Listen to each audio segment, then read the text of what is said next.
Hi, this is Sally Crozier, your instructor for the SACC Credential Prep course, and I want to give you an orientation so you know what's coming up for you in this spring semester 2015. Let's start with the course content. First off, it's 2 semesters long. We have SACC Prep 1, which covers skill areas 1 through 7, and that was offered in the fall semester of 2014 and will be offered again in the fall semester of 2015. We also have SACC Prep 2, which covers skill areas 8 through 14, offered this semester in the spring semester of 2015 and probably again in the spring semester of 2016. We have a blended class in this semester of 2015, so we will have some students who have already finished SACC Prep 1 and some students who are beginning with SACC Prep 2. It really doesn't matter. You're going to get all the content in the 2 semesters. You'll just be doing it out of sequence a little bit if you start in the spring semester with skill areas 8 through 14. But trust me, we'll get to all of these areas and it will all come together for you. Now let's take a look at the course format. First off, we have 7 skill areas we're going to cover this year in this spring semester. And this time around, I've decided that offer those in 2-week blocks. So it'll be 2-week modules. And so this is an example of what will be happening for Skill Area 8 and all of the learning activities that are focused in on Skill Area 8. And you'll have 2 weeks to complete all of those learning activities. It's a little bit different from how we have offered it in the past, and we're going to try it out to see if we can honor your time and recognize that you have lots of things going on in your life, and it may be easier for you to build in your process to cover it over 2 weeks rather than within a 1-week period. Now let's take a look at what we're focusing on and how we're trying to accomplish our competency-focused course. So we start with learning outcomes. We're going to have all the learning outcomes listed with every module, and they will directly relate to the competency standards that you are held accountable to meet in order to earn your SACC credential. So there'll be a list of these competencies and the standards for each module to begin. And the course is going to be focused on these competency standards, and there certainly will be a focus on helping you gain knowledge about this competency area, this skill area, and that will include my sharing resources with you, and it will also include our learning community, which means that you have the opportunity to learn from one another as well. Now, you have a responsibility there. You're not just getting value from this course, you need to be also adding value to the course. And I'm going to talk more about how you do that in the next few slides. You're also going to be focusing primarily on meeting the SACC credential requirements. So start off by documenting your skills and also organizing your process so that you can have your skills observed by an advisor. I'm going to tell you more about that in another session. And then you're also going to have lots of opportunity to practice within the course to articulate the value, purpose, and process of your work with children. Now that's a really important thing. That's a hallmark of professionals, to be able to speak convincingly about the value of what we do, of why we do it, and about how we do it, what our process is. So the course is all focused on really focusing in on these learner outcomes for the entire course, and then specifically within each skill area you're going to have a focus to meet the particular competency standards of that skill area. Now let me kind of guide you through the learning activities and how they are set up too.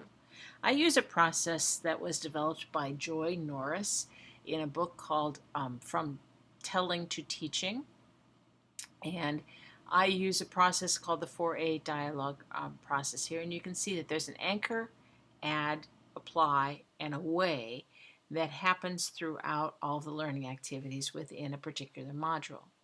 So we're going to talk about what each of those means, but as we do that, I want you to point out the format that I've identified for that.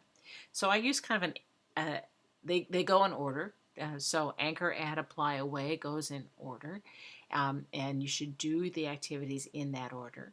And I have organized them so that they indent as you go through the process. So you'll see that the anchor is far to the left, and then add is one indent in, and apply is another indent in, and the away is another indent in. And then I also often will have resources for you that you can use in some of the activities, and or that you can just find useful in your own way, like the creativity quotes, for instance. I think those are really useful and juicy, and I wanted to share this with you, but it's not something that you're going to have to do anything with. And we're going to talk about what the purpose of anchor, add, apply, away is for each one of those kinds of learning activities in just a bit. Let's first focus on what our course schedule is. So here's the way we're going to be working on the skill areas. So we have skill areas 8 through 14 here, and you'll see we'll start off January 27th and we will end up on May 4th.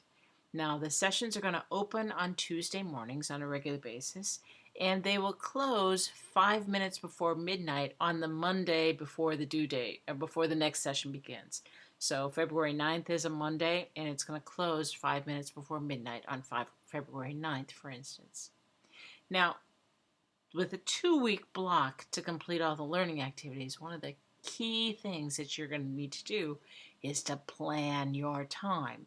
And I can't emphasize this enough, that this is the area where students either succeed or don't succeed in really managing your time to work with this. I know that I'm taking a chance with you all to give you a longer deadline, because sometimes we need that immediacy and urgency to meet deadlines. So you're going to have 2 weeks to do that. I don't hope that you'll be able to plan your time so that you're not going to be trying to cram all of those learning activities into the Monday before the due date arrives. So here's what my suggestion is. First off, the anchor is going to take about 20 minutes probably for you to be thinking about and then write a response to. And then you're going to be doing an add, which may take up to 2 hours or maybe even more, depending on the particular skill area and the content that I've put together for you.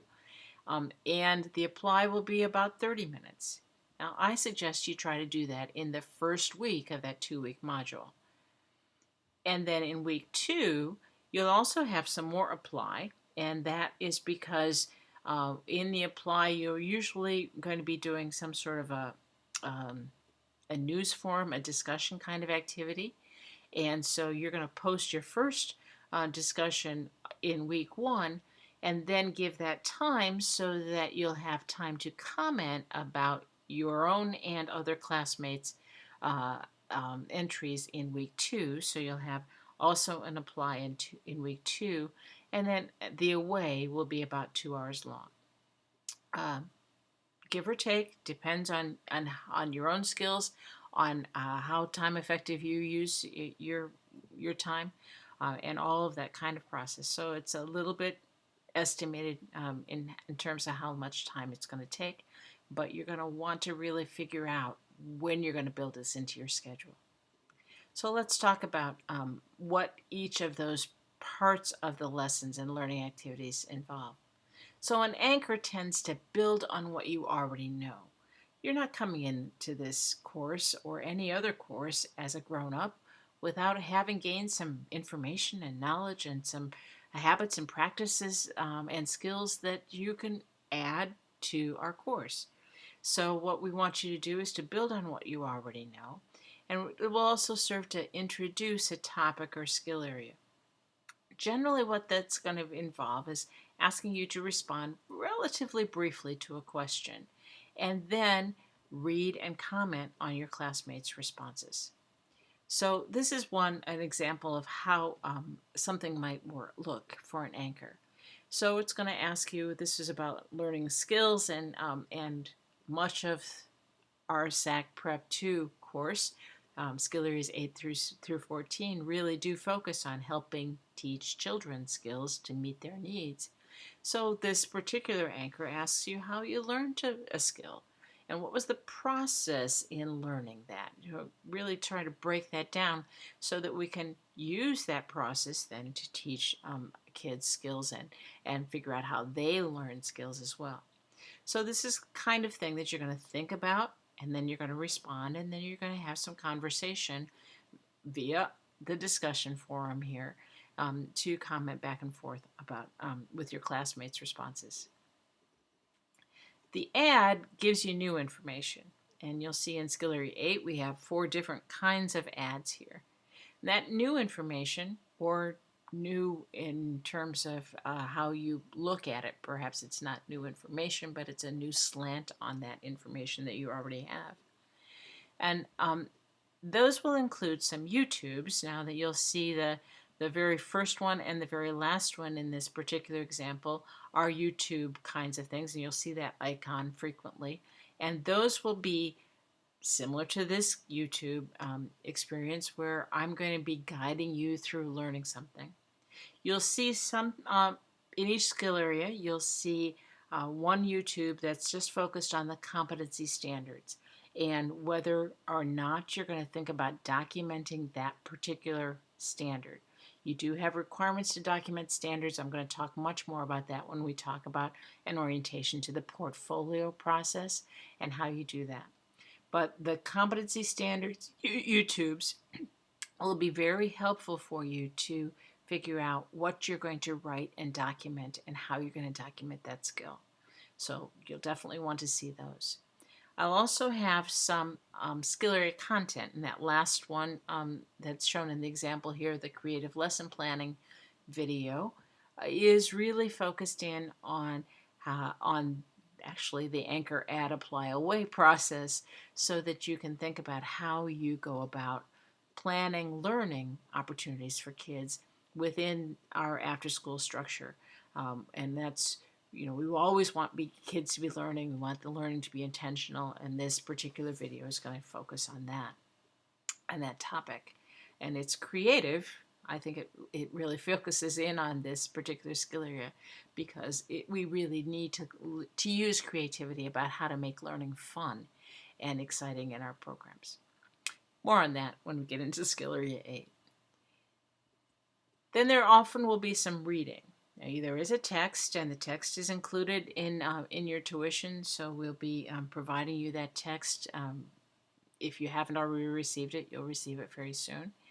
And it is Caring for School-Age Children, and I will give you some assignments with that. Now, some of those will just be your reading, and so there's no grading opportunity, for instance, in that situation, and nothing for you to do except to read that. And then sometimes I'm going to be asking you to respond in a news forum. So, for instance, in Chapter 11, there is some information about equipment that you might want to have, equipment and materials to have, and I want you to look at those lists and assess what you already have and what do you want and how much you use these kinds of activities if you actually had these materials. Again, it's not always about what we have, but a professional knows what we want to have, what we need to have in order to meet the needs of kids. So that news forum would give you an opportunity to provide that information. And again, in a news forum, in any news forum, you're going to respond to the question, and then you're also going to respond and discuss with your classmates about their responses. And that happens mostly in the applies, because the apply is focused on getting you to do something with the new information.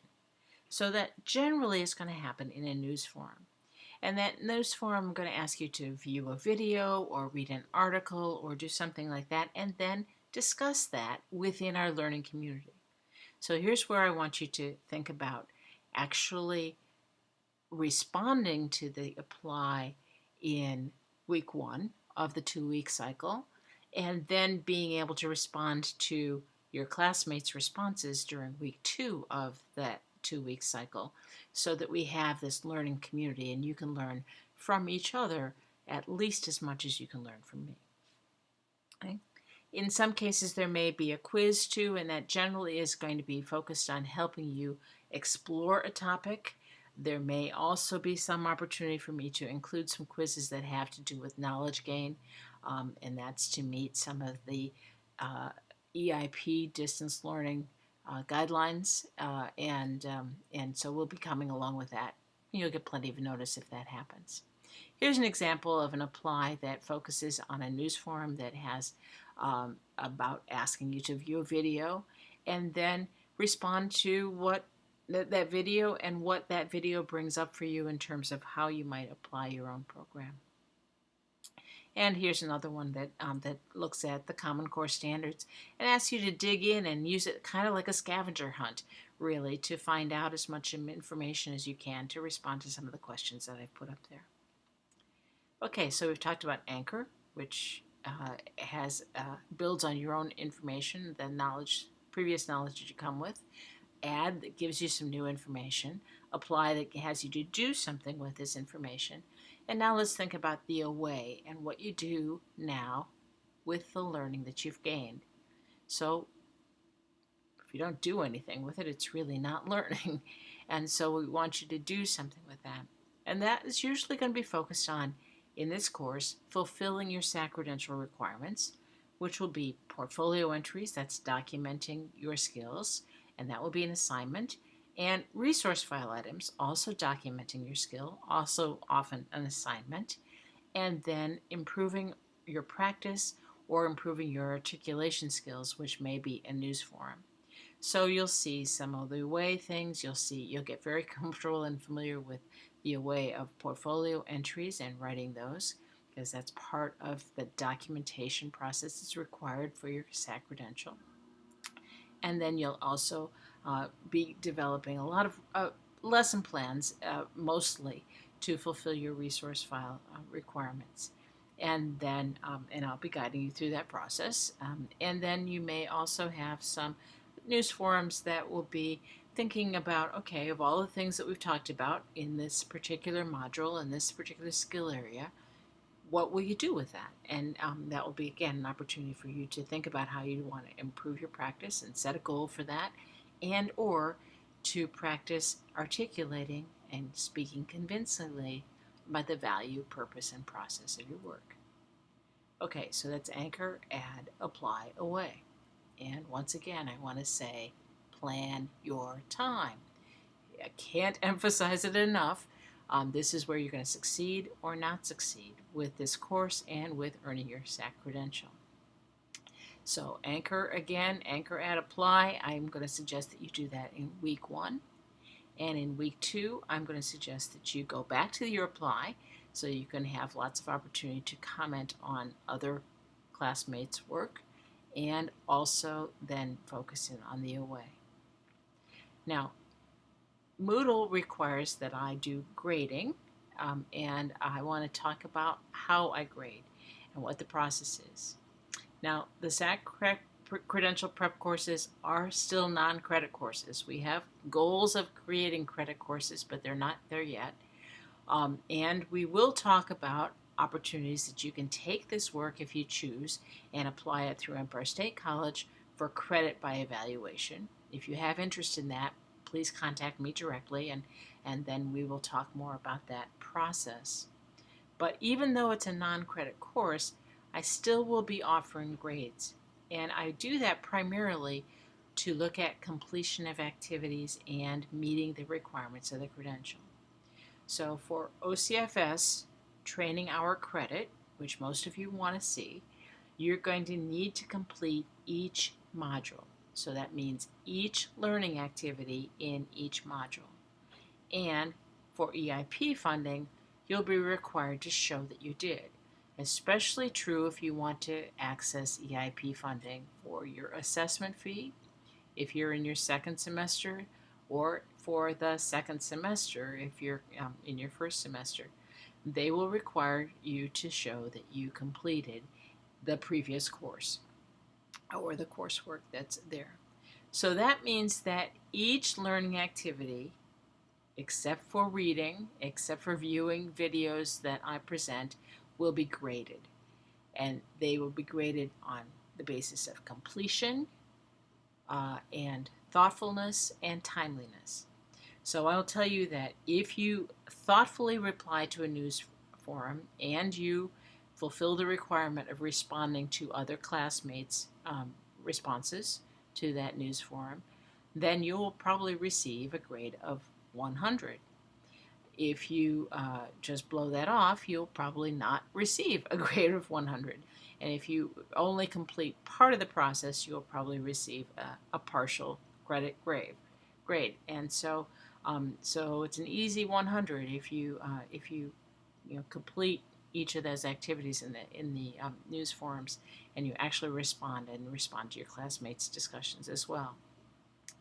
And there is a rubric and a guideline about what your portfolio entries will need to look like, and I want to guide you through that because that really is part of the SACC credential, and you'll be graded on those as well. And a record of your course grade will be provided to you at the end of the semester. And that transcript is what you'll need to demonstrate to EIP, for instance, that you deserve more funding if you apply for additional funding for a subsequent course or for your assessment fee. And it also will verify the OCFS training hour credit. So why don't you get started now? We've had an orientation there, and these are the whole set of orientation materials. So I'm going to suggest to you that the distance learning course orientation, you just finished that. But you also need to do the SACC credential process orientation, and that has a quiz. Again, it's meant to be a scavenger hunt kind of process, and also an open book process to rely on the SACC credential manual, which is discussed in the YouTube that orients you there. And that will help you understand what it is you're going to need to do. I do that quiz so that I'm sure that you understand and grasp the situation and what you need to do, and for you to reinforce that information and knowledge for yourself. And then there's an orientation process about the portfolio. So there are 2 orientation videos about the portfolio, and they each talk about different parts of the portfolio. And then there also are assignments that are focused on completing the portfolio. So you'll see under Portfolio 1 orientation, you'll see that you will get started writing your autobiography and your program description. And then under Orientation 2, will have the process opportunity to draft your first portfolio entry for a credential skill area. And that will also be very important for you to get started with that. And I want to give you good feedback early on so that you know exactly what it is you're trying to achieve as we go forward and as you complete all of the SACC credential requirements. So again, you've already started the process, and you can check off, yay, the distance learning course orientation. This will still be here. You'll be able to come back to it if you choose to do that.